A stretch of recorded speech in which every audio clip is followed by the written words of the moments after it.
Today, we're going to be talking about the interview module or the interview tool, whatever you want to call it, that's part of your job system. It's found under that management menu, just like applicant search and reports and everything. And we're going to talk a little bit about what it is, how you can use it, and what's involved in setting it up. So it's kind of the roadmap for today of what we're going to be doing. Just a quick side note, for people to have access to the interview tool, anybody under the HR admin role, they would need the job interview role in order to see that menu and actually have access to this tool. So that's how you decide to turn it on or off, so to speak, within your district. So let's get started talking about the tool. Get my mouse to work.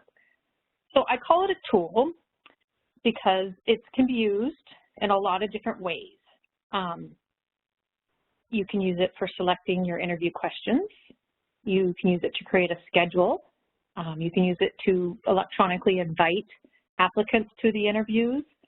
You can use it to keep a record of who your interview team is. You can use it to record your interview data, you know, the results, if you have a score, or if you have questions or comments after you ask a question. If you want, you can use the system to keep that as a digital record. And then finally, if you are using it to record results, then you can have those results put out into a report format. Okay, so that's a little bit of what the tool is for. There's three main parts of the interview tool, and it all starts by, first thing is you go and you add your interview, just like you would do in job request or job recommendation. And then once you've added it, you kind of really get to decide how you want to use the tool. And so, here's a little graphic to kind of show you the three parts. You know, there's a part for building a schedule, there's a part for selecting your questions, and there's a part for the actual interview component where you record those scores and everything. And the cool thing about the interview tool is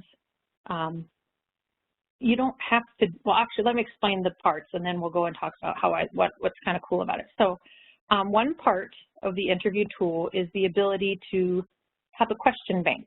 So it's a nice way for districts to be consistent and, you know, make sure your buildings, principals, and everybody are using the same interview questions. And so you can put all of your questions into the database, and you can sort them by groups and whatnot. And then people can come in when they decide to use the tool, and they can either select questions by going through the whole bank, or they can select them by the group, so your category, or after you've been using it a while, they can go and copy an existing job interview that's been set up before and use those exact same questions that were used in that interview. So that's part one. It's just an interview database is what I call it, or how I would consider it. Okay. The second part of the interview tool is the scheduler. So you can use it to develop your interview schedule. So you'll have your different slots available, like maybe from 9 to 9:30 we have a slot, we have another slot from 9:30 to 10, and so on. And so you could plan out your interview schedule and have different slots available. And then you can choose to either assign an applicant to a specific time slot, or you can use the tool in a way where the applicants get to choose the time slot that works for them. And we'll go a little more in detail when we get into that meat of that part later on in the webinar today. The third part, we call it edit interview, but really this is the meat of your interview, so to speak. This gives you the ability to select who's your point of contact for an interview, and that point of contact would get all the emails that come back and forth from applicants. It's where you can choose which applicants from that job you want to, let me find out who's feedbacking, sorry. Which applicants from that job you want to interview. You also can record and select who your interview team members are, and it gives you a place to actually score or record the interview data. So those are the three parts. And if you have questions, let me know. I'm going to go in greater detail about each part in just a moment. The thing I like about the interview tool is that you do not have to use all the parts. I have some districts that only use it as a place to keep their questions, and their principals know how to log in and find those questions and print out a little sheet of questions and everything for their interviews. So that's one way you could use it and not use any other part. Some people use a combination of this, you know, they use the questions and maybe the builder. And so because they like the ability to send off emails and have the applicants pick a time that works for them.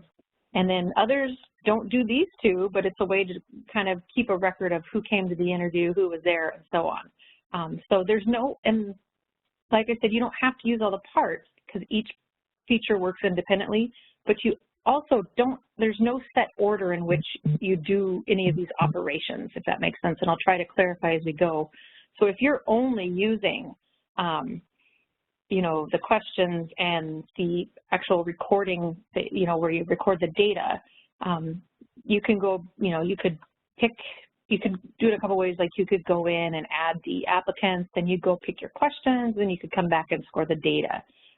You know, there's no first step, second step. You choose what's going to work for you. I kind of think of it like a choose your own adventure book. I love those back when I was in grade school. The tool works that way. Okay.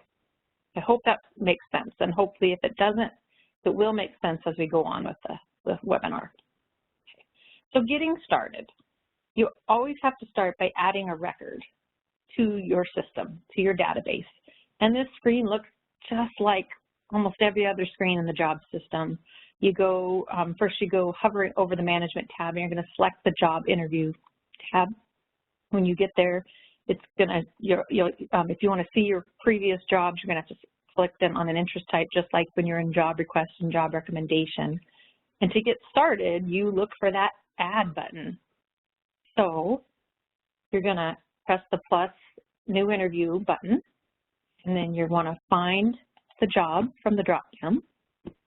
And it should be your open jobs or closed jobs, but once the position is hired, I don't think you can add it. You'll see it, but you can't add it.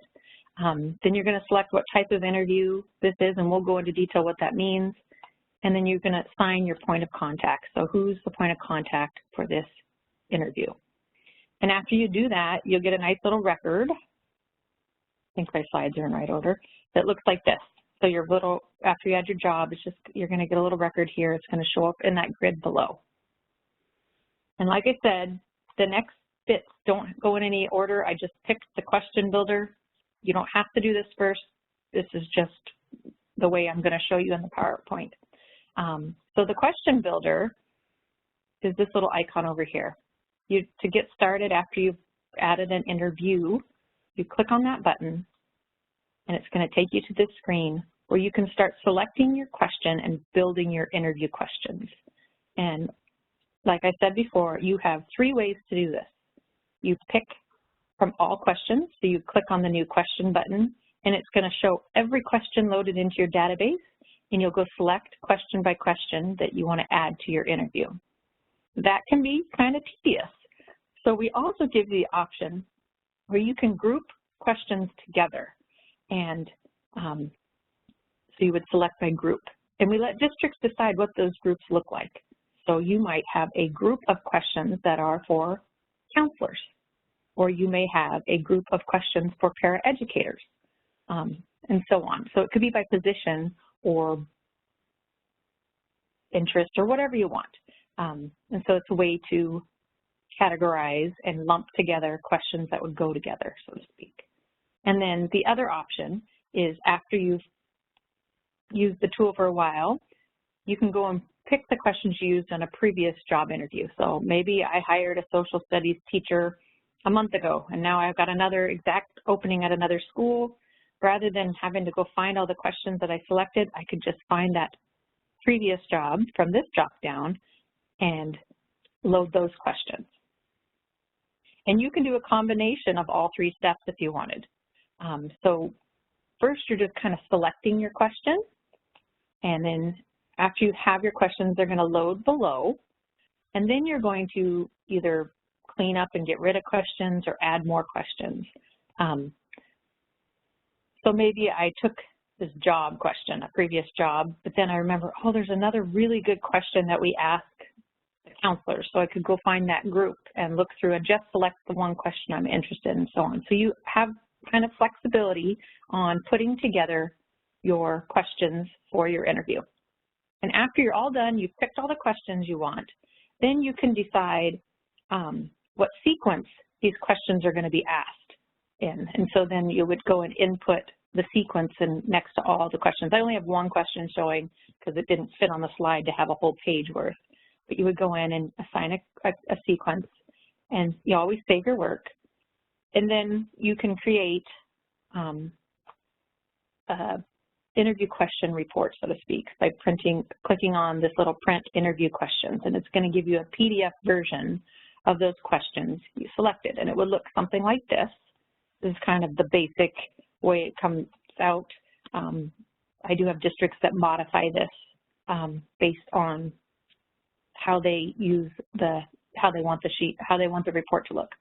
So here's an example of a job, and so first off, it shows the question. And if you choose to load look-fors for the question, they show up below, and then we give you space to record any notes or comments. And if you're using a score, you could put that score in here. I do have some districts that above the questions have their rubric broken out of kind of how they score. So that's something that can be added to this report. So that's kind of how that works. I hope I'm just making sense here. Sorry. It's always so weird when you're talking to a computer, so I apologize if I stumble once in a while. Okay, so after you've picked a question, the next tool I want to talk about is the scheduler. So you have this interview scheduling tool built into the module, and to access it, you click on the little clock. And you're going to notice right away I have two little records here. One is white and one is green. Green lets me know that I've added some data, so there is a schedule added to this particular interview. And white means I haven't started yet, so you can visually kind of see if you've added anything or not. So you would click on that icon, and it's going to open a screen that looks similar to this. I've actually opened where you're adding someone, so I skipped a step, but we'll go back and show you what the page looks like after this one. So just like everywhere else in the system, you start by clicking the Add button. So add a new schedule, and this screen right here opens. On this screen, you have a few choices of what you want to enter. You have the option of putting an applicant in or not. And this is where I really like this tool. So I can pick who I want to be in a specific time, or I leave it blank, and then the applicant can go and choose which time works for them, so to speak. So if I don't want the applicant, if I don't want to schedule the applicant, I want them to schedule themselves, I would skip that first field, and I would put in the date of the interview. You're going to put in your start and end times. If you want to let them know of the location where the interview is going to be held, you can add that. It's not required, but it can be handy. And then you can have any comments related to that interview, anything special they should know, like, check in with the receptionist, bring a resume, whatever you need them to know. That's an optional, it's not required. And then you can skip over this status, and we'll talk about that in a minute. So I get the information that I want associated with the schedule, and I would save it. And I would go and do that for however many time slots I needed for my particular interview. And then this is what the screen looks like after you've added a little data. So you're going to have a list of all your time slots. You're also going to see if there's an applicant connected or associated with that particular slot. You will see that you can go in and edit a session or schedule, whatever, I'm not sure what we call them. And you'll also see here it's going to tell you the status of that particular schedule. So like this one, there isn't an applicant, so it would make sense that the status is pending, because we don't know if there's going to be someone scheduled for that spot or not. And you'll see I have a little email icon available. So I could, if I wanted, I could put someone's name in here and send them an invitation. You'll also see that on this one, I've got someone's name, and I can see that they accepted. So if you leave this blank, and say these were both blank spots initially, and I sent this out to my applicants that I've chosen for my interview, and when they log in and accept their time slot, then their name is added, and that status would change to accepted. On a different screen, I'm going to show you how to mass send out all the email invitations at once. And in the beginning, before you send out an invitation, your status would be pending, but after you've invited them, the status would change to invited. And if for some reason they declined, that you would get a decline. So if Timothy says no, his status could be declined, and then you could add another one or put someone else in or whatever you need to do.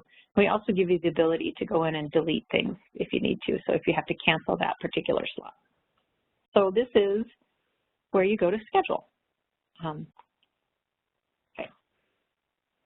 When you go back to this main screen, if you want to start adding your applicants that you want to interview, your interview team, and your scores, you would click on the pencil.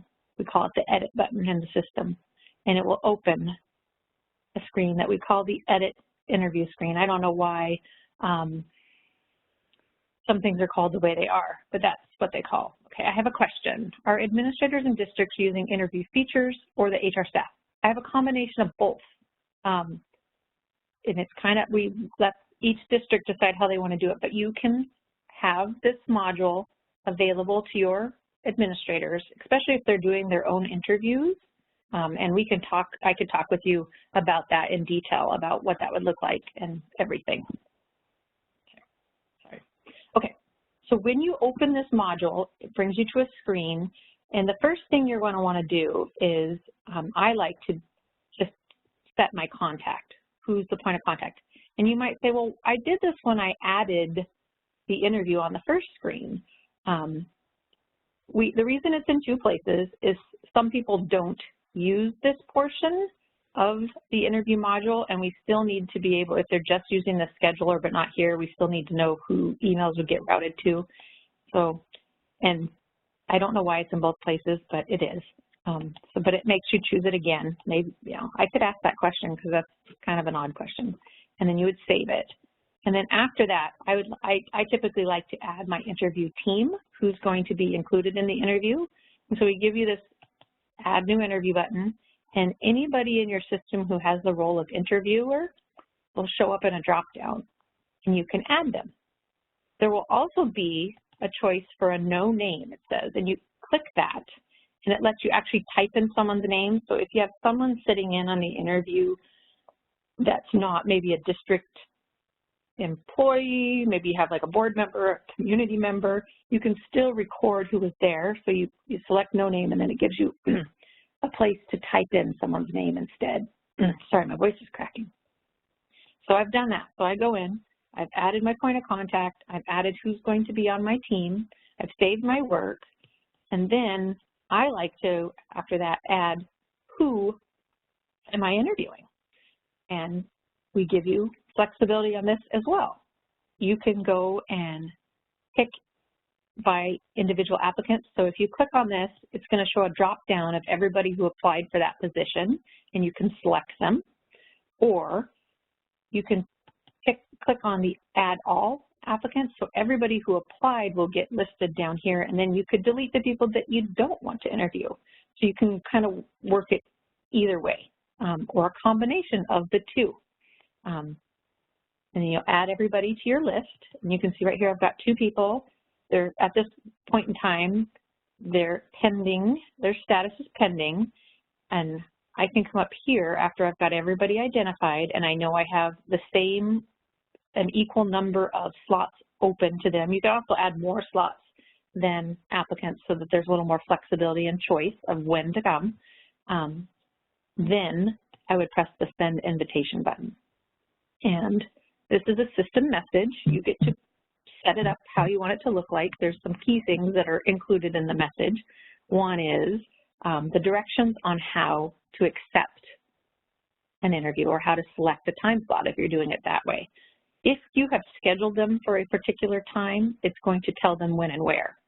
If you've left it open for them to pick, the message is going to give them directions on how to select or how to choose. Hope that makes sense.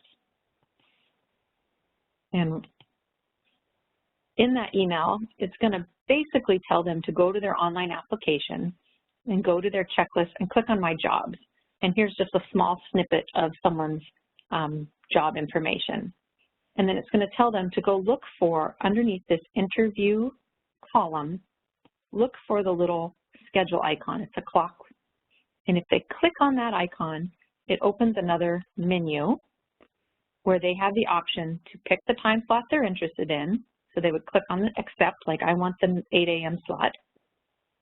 Or if none of the times work or they're just not interested in being in, coming to an interview, they could decline it. What was I going to say? I lost my train of thought. Sorry. So that gives them a little idea. They can pick. Okay. Oh, I got a question. Let me read it real quick. When you set the beginning of the interview schedule and the end of interviews to let applicants pick the time, how do you determine which times and how often applicants are scheduled? It's really up to the district. And when people kind of start using the tool, the support team typically makes themselves available to kind of answer those questions. And usually maybe your first one or two, we like to help you through the process. And we would go through each step that you choose to use, because you don't have to use all the tools. And we would help you kind of determine what's best, or so to speak. But once they have accepted, an email goes back to that point of contact, letting them know what time slot they picked. And at any time, anybody with access to the interview could go into the job interview module and click on the schedule button and see who's scheduled for what time. Okay, I don't know if that makes sense or not. Hopefully I'm sort of answering your question. Okay, go to the next slide. Okay, after you're all set, after everybody's been invited and the day of the interview shows up, you can also use this tool to record the interview data. And you do it this way.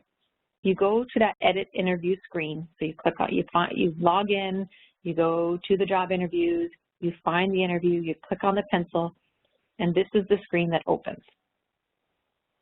Then you're going to click on the applicant that you're interviewing, and then you're going to click on the interviewer. And when you do that, all of the questions that you have attached to this particular interview are going to open below. And like I said, I only have one question here because it didn't fit, to show you a big example. And it's going to have the question listed and have the look fors listed. And then you have an area to record a score and any comments that you want to record. And when you're done, you would press save, and then you would have a digital record. And then you could go and you could pick the next applicant. And then the screen is going to refresh, and you'll go and enter the data for the next applicant. So that's kind of how that works. When you're all done and you've completed your interviews, you have access to a summary report that quickly shows the scores that have been associated with the applicant and kind of the ranking, overall ranking, where they kind of fell into place with other applicants. I want to point one thing out before we look at that report. Once you start recording data, answers or scores for a particular interview, you'll notice that the builder icon goes away. And that's where we go to add questions to the interview. The reason that is once you've interviewed one applicant, you need to use the exact same questions on all the rest. And so we purposely take that away so that administrators don't go, I forgot, I want to add this one now. Legally, you got to ask the same questions to all applicants. And that's the why and why that icon disappears. So it's important, if you want a printed copy of the questions, to print off that before you start. Which would make sense, you'd need the copy anyway, and to keep a copy for everybody, so to speak. Okay, so if I want to look at the data, I'm done with my interview, I want to see how everybody lines up with each other, you'll click the PDF icon, and it opens a report that kind of looks like this. We'll list the job, the interview, the dates, and anybody that was on your team would be listed here. And you can have up to 15 people on an interview team if you need it. Below is going to be all the applicants that you interviewed. You're going to get a total score, which would be if there was, and so this is the data that this interviewer entered, and if there was more, like if there was someone in the 2 spot, their data would be listed below here and so on. And it's going to give you kind of the rank of where they fit or where they came out with their score. It'll give you an average, so if there was more than one interviewer, it would average the score and so on. I have one district that uses the module for their pooled jobs. So, they're not going to just be hiring one person, but they use this pool and then they look at the rank and they have a kind of a cutoff of what they hope they want them to be scoring in order to be considered for a sub job in this particular district. So that's how they use this data. You'll notice on this particular report, the comments and stuff do not show up. If you wanted them to show up, we could work with you. The reason they don't on this particular one is you can have as many applicants as you possibly want, and because there's no limit on the number of questions, it could get to be a very big and messy report. But like anything, if you put data in the system, data can be pulled out. So we work with clients if they want some nice, pretty reports that list all the answers and responses, we can do that. But this is just kind of the stock report that comes with the module. Okay. Before you can start using the job interview module, there's a little setup that needs to be done. Specifically, there are 2 item type tables that need to be set up. One of them is the interview groups. So that's the groups you use to categorize your interview questions. And the other is interview types. You may only have one interview type, and that's okay, but you have to have at least one. So you could describe the type of interview you're scheduling. It could be a building interview. It could be a, I don't know. I'll show you some examples in a second. So you could call it whatever you want. If you're only using one interview type, which is interview, great. And that's kind of how that works. To do this, you go to your System Manager Lookup Tables, you select your shared lookup tables, and you open the item type table. And I always say the item type table is when you can't find a specific table, this is the table you go to. It's all the little kind of bits and pieces. When you get to this table, you start by clicking the applicant only item type tables, and you're going to get a ton of data that shows up. I like to filter to the one I'm wanting to find first. And so this particular one is the interview group. So I click on the little funnel and it opens the drop down and I scroll down and I find interview groups. And then it'll list all of the data associated with this group. And this is where I could go in and add all my interview groups. And you'll see on this particular example, they've got a group for their bus drivers, they've got a group for their counselors, we've got secondary teachers, secretaries. So you can see that you can be as creative as you want when it comes to grouping your interview questions. So you would click the new item to add a new one, fill out the fields. It's 3 fields you're going to be filling out. You're going to be giving it, you select the group so the system knows which item type group this is, which would be interview groups. And then you're going to give it a description. And if you want it to sort in a particular order, you can do that. Otherwise, put a 0 and it just goes alphabetical, and you save your work. You do the same thing, go to the same place to set up your interview types. applicant only, filter to your group, press new to add a new one. And so here's some examples of different interview types. We've got like a building interview. We've got a general pool interview. We have a written exam. So that's to give you an idea of what we mean by interview types. Okay, so after you've done those 2 steps, then you can start adding your, I'm going to skip over, questions to your database. This table is under the lookup tables, but under the applicant tables. And the table is called interview questions. And if you click on it, it'll open a table that looks like this, and all of your questions will be listed that have been loaded into your system. And you'll see they are sorted by group, and then it'll show the question. And if you choose to use look-fors, the look-fors. And you can, just like anywhere, you can, from this drop-down, you can go and filter it to your individual groups just to see that particular group's questions. To get started, you start clicking on that new question button, and this screen opens, and then first thing you got to do is tell it which group is this question going to belong to. So I picked secretarial, and went and I typed in the question, and I typed in my look-fors, and I'd save it. It's that simple.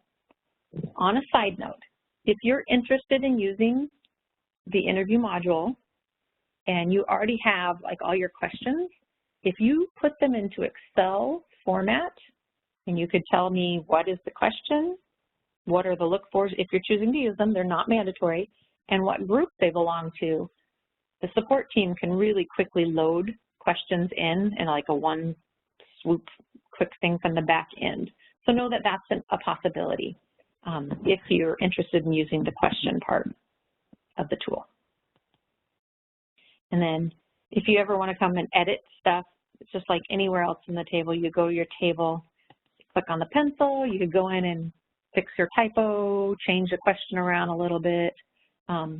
You also have the ability to go in and activate any questions that you don't want to use anymore.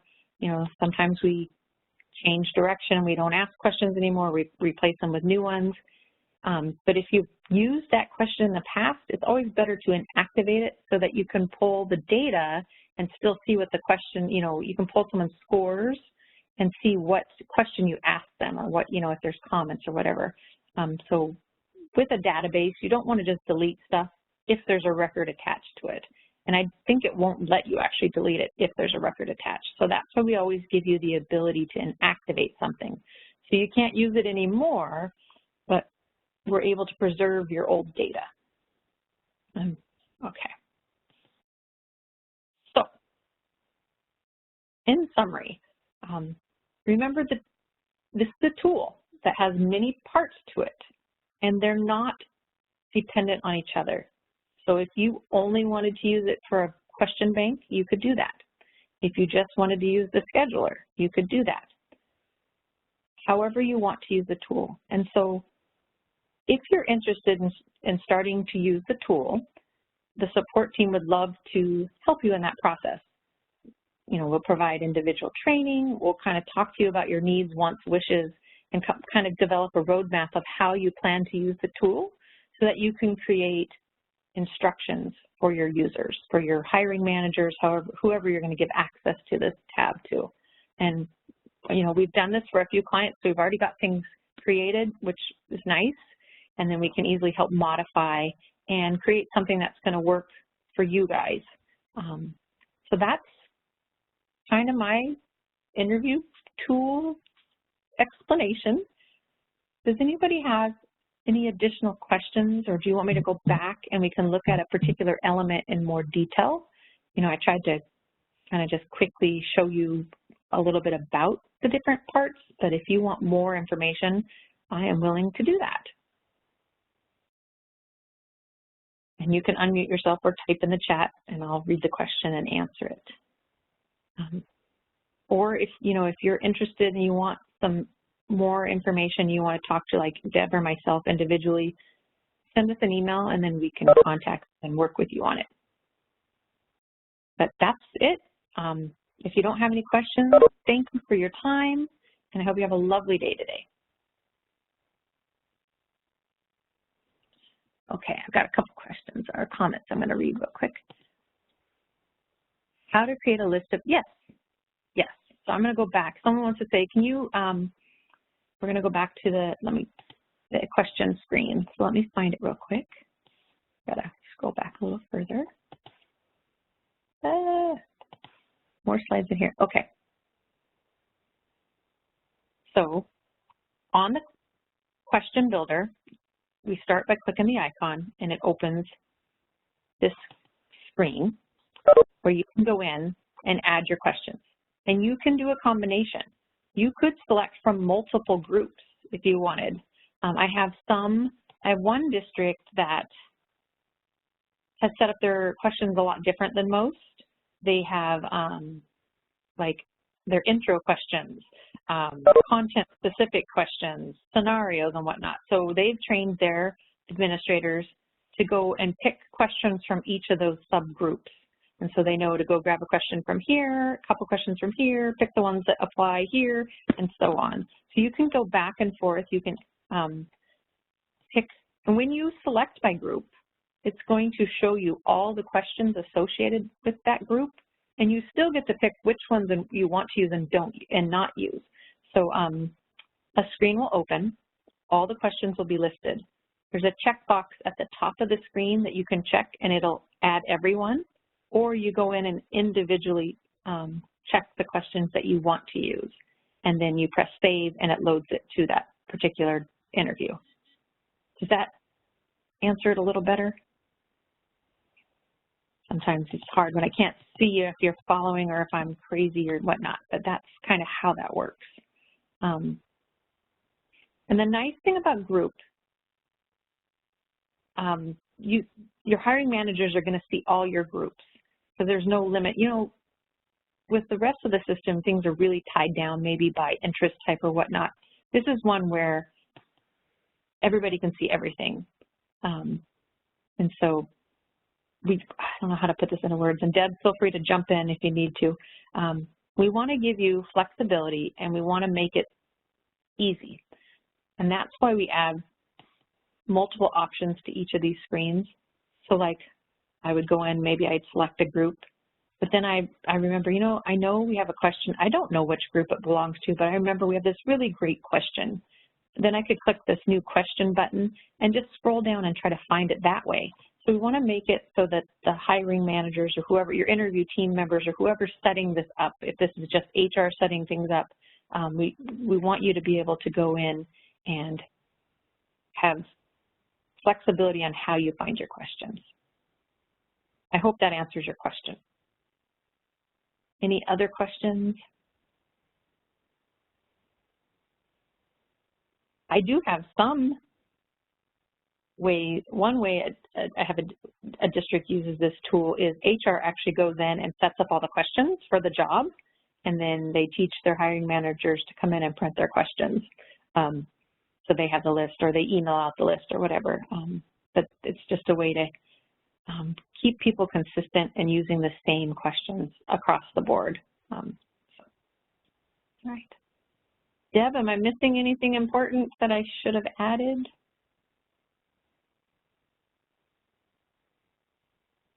She might have picked up a support call, and that's why she's not answering.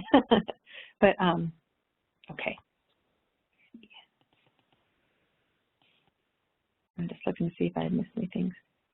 Oh, how do you edit questions previously created? Okay. So if I want to edit the ones in the table, I'm assuming that's what you mean. And that is under, let me go back to that screen here. When I'm in the lookup tables, and I guess it's this screen, and I find my, and I go to the interview question table, I can edit any question at any time. So you would just click the pencil, and then it'll open the screen that looks like, what number I'm on? Oh, wrong one. Going to, like this. And then you can come in here and make your changes and save them. The one thing